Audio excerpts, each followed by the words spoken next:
Hey, what's up, everybody? This is Mike Williams of MikeWilliamsPro.com, and today I'm going to briefly talk about 5 things that you can do to pretty much come up with content for your blog. I know that on a daily basis it can be really, it can be a headache trying to come up with original content all the time. And I'm not saying that you're going to copy and paste somebody's stuff. I'm saying you're taking ideas from other people and you're going to put it into your own words. But when you have something to actually guide you to get on track to, if somebody already has 5 steps out there in the marketplace for a particular task, you can add 2 more steps, something that has been working for you, and you can break all those steps down and make it something new.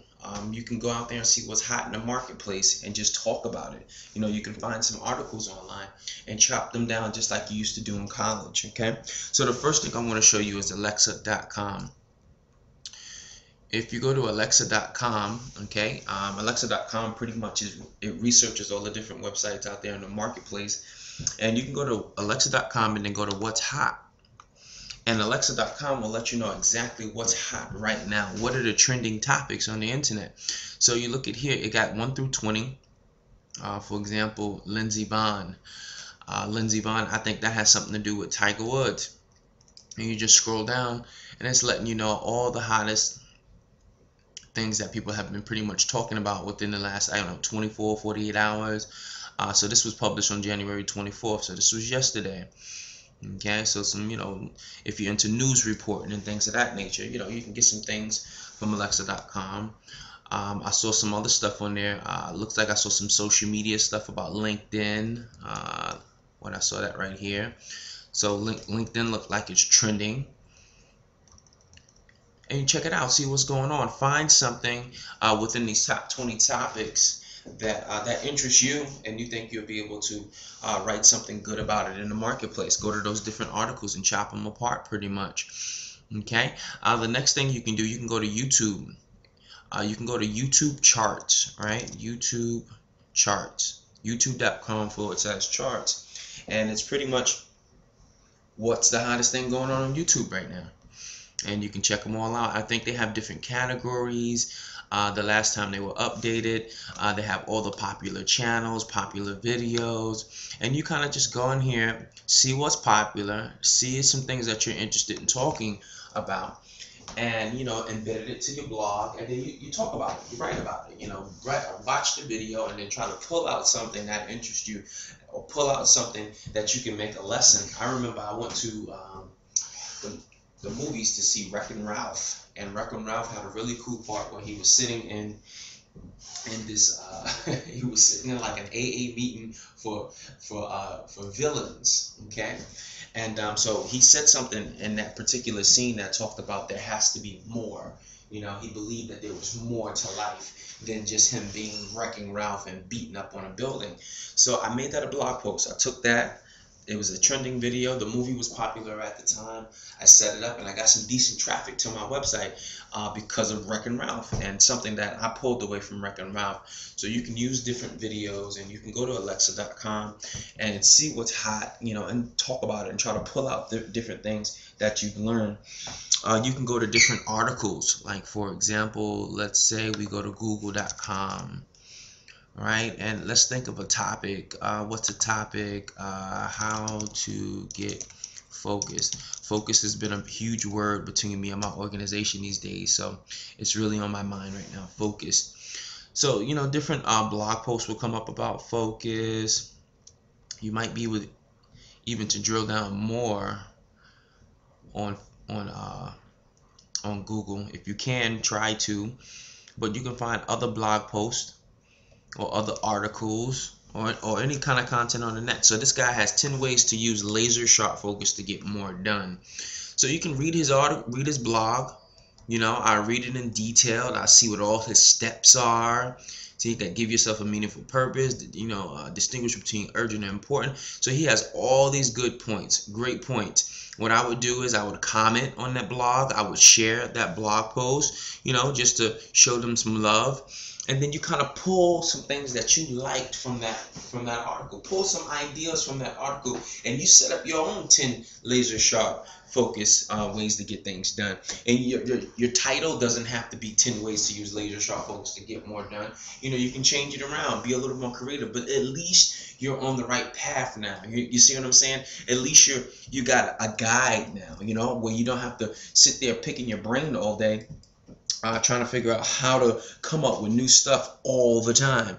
Okay, some other things that you can do is, you know, I love to read, so I got a lot of different books that I read all the time.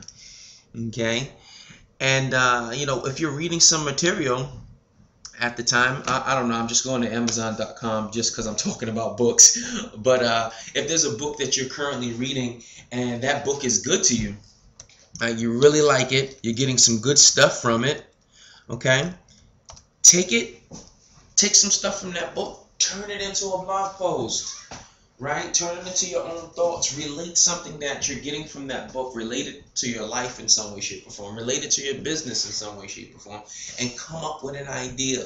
You know, come up with some steps, come up with just a story or something you've overcome, or an aha moment that you had, a breakthrough that you had from reading that material or listening to that audio or going to that seminar. Okay, I mean, these are all really cool tricks that you can use to generate really good content in the marketplace that people will share, because then the ideal is to get your content shared. So if you're doing these simple tricks, you're going to always be on top of what's going on.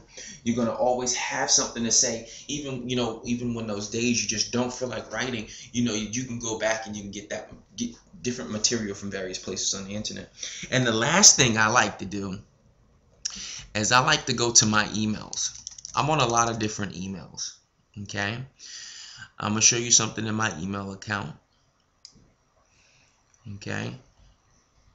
I have a whole section on this side here